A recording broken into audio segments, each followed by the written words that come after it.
Let's talk real quick about face framing layers. Most hairstylists, when we say face framing layers, we're talking about visible layers around the face, and you can see the individual ends of the hair. People will come in and ask for 2 or 3 layers. There's no such thing as 3 layers. There are over 100,000 hairs on the head. We don't cut 3 layers. However, I think I know what people are asking for. They're describing on long hair how it might curl around their jawline and curl at their, like around their clavicle or around their shoulder, and they can see how hair will gather in certain points. Very often when somebody comes in requesting 2 or 3 layers, they're trying to describe face framing. That's not always the case though, always clarify. One of the ways of cutting face framing layers I would describe as more organic. We'll start with the organic one. First, how much hair do we include in the face framing layers? I'm going to part from the apex of the head, the tallest part of the head, down towards my guest's shoulder, right down to the center of the shoulder. So from the apex of the head down to the shoulder, that is where not only the shape of the head, but the shape of the body will separate the front and the back of the hair. Once again, this is a really good starting place, probably good for most people, but it's not a law. It is okay to include less. It'll be harder to see. It is okay to include more. You'll end up with a haircut in the back that ends up sort of V-shaped if you take your face framing all the way to the back. So for now, we're just gonna start with our general reference point, top of the head, down to Erica's imaginary shoulder, and we'll get the rest of this hair out of the way real quick. All right, so for our more organic version of how to cut face framing layers, in the front of the face, I have a reference point. That's my starting point. Why do I need to know how much hair and where to part it here? Because all the way from the back of my parting down here, this is my goal point. I want to end up here. So now I have a aspirational starting point and a finishing point, and all I really need to do is draw a line from my beginning point to my end point. We're going to have 2 different methods, our dominant hand side and our non-dominant hand side. We hold our hands a little bit differently. On your dominant hand side, I'm cutting right-handed today, so this will be my dominant hand side. I'm literally gonna grab all of that hair. And let's say she picks her lip line for where that face framing starts. Grab that hair, hold it in tension. I'm gonna take my shears, and I can do this one of 2 ways. I can take this shear and point it downward like this, or move my thumb to the other side and work my way down, or I can simply invert my hand and have the shears pointing back toward my body. This is typically the way that I prefer to do it. The trick to this is the hair is not wrapping paper. You can't just set your shears on it and go to town. That will tear the hair up and be really, really bad news.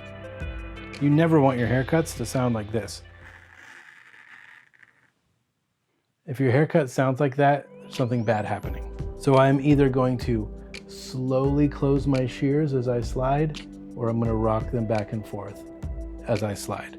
So invert my hand, pointing my shears back toward my body, starting at my reference point, and just gently rocking my shears back and forth, open and close as I slide down, aiming at my longest length. Most often you have to follow up a second time to clean it up a little bit.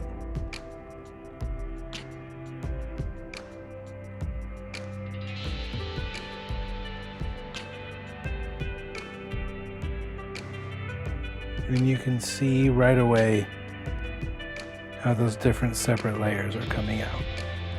Now, the non-dominant side looks fancy, but it's actually a lot easier. So what you're about to see is just this. Putting out my tension hand, putting out my shear hand, turning my shear hand over and setting it on top of the tension hand. That's it. Put both hands out, turn this one over, set it on top of the other, and we're gonna move down. My non-dominant hand is going to tell me how fast I'm allowed to go. My dominant hand's only job is to either slowly close the shear or wiggle it back and forth. So with shears and a comb in my hand, looks like this. So I'm grabbing the hair. I might point my finger down. I'm still gonna have tension with the hair. Set my shear hand on top and coming down. So once again, I grab all of that hair. Keep that comb out of the way.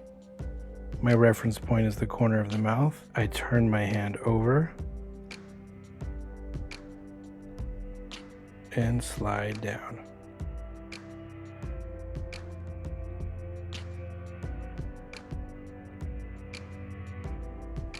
So it looks super fancy. When it happens fast, turn my shears over, slide down.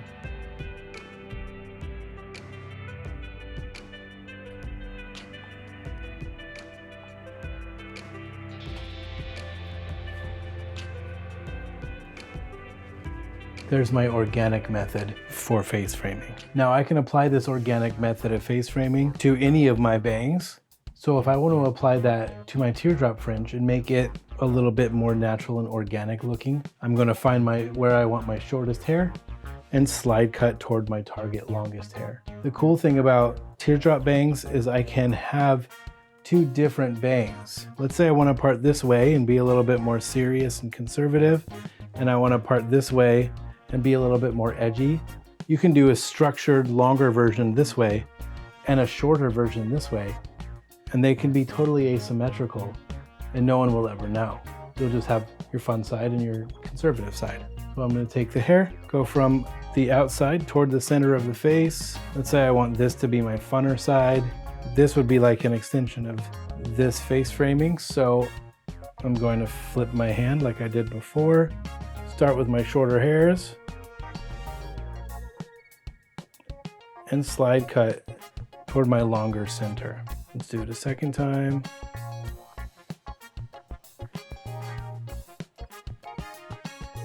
See, now when we part this way, there's a lot of little fun organic pieces going here. And we don't really get to see any of those pieces when it's going this way. I would like it to be a little bit shorter, parting toward the center again, shears pointing back at me. This time just slowly closing my shears. There we go, having a little bit more fun. Hey guys, thanks for watching this video. If you enjoyed it, you enjoy being nerdy about hair and hearing the occasional dad joke, go ahead and check out another one of my videos. If you want to see them as soon as they come out, go ahead and click subscribe. Feel free to share this video with any of your nerdy friends. I'll see you next time. Thanks.